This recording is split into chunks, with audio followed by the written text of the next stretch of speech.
Thank God I just completed a negotiation. This seller I had, she gave me such a headache. He's an older guy. He's always changing his mind. Initially, he told me that he was okay with lease back for 2 months. So I negotiated with the buyer, and the buyer agreed. Then I took the paperwork back to him, and he refused. He said, "No, I didn't agree to lease back 2 months. I want to lease back 3 months." And there's a couple buyers I'm negotiating with. So he's kind of a seller that's got a personality. So I was helping him to negotiate with 3 other buyers. So there was actually a cash buyer. The cash buyer is also agreed to buy the property for $940K, and then there's a mortgage buyer that's also agreed to buy for $940K. So, because we put it on the market for $950K, so he told me he's willing to take the $940K.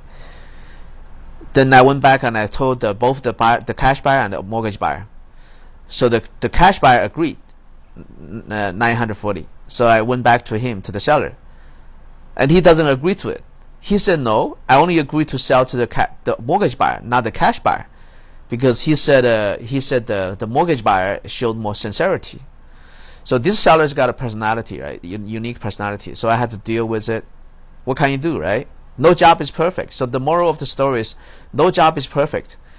Although I have to deal with bullshit, negotiating back and forth.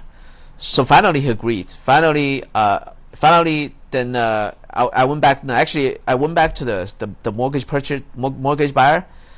I told the agent that the seller did not agree 2 months lease back. So I thought, so both of us were kind of we both have a headache. So we thought the deal was off.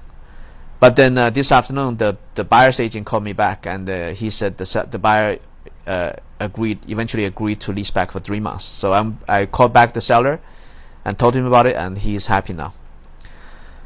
So it's a lot of headache, but at the same time, I have a lot of freedom. I'm traveling in Florida. I'm looking at investment properties here.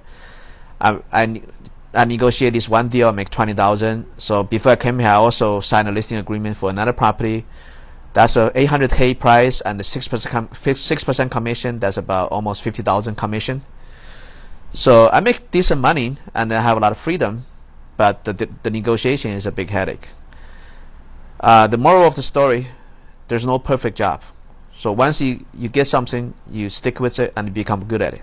You make money and you invest in real estate.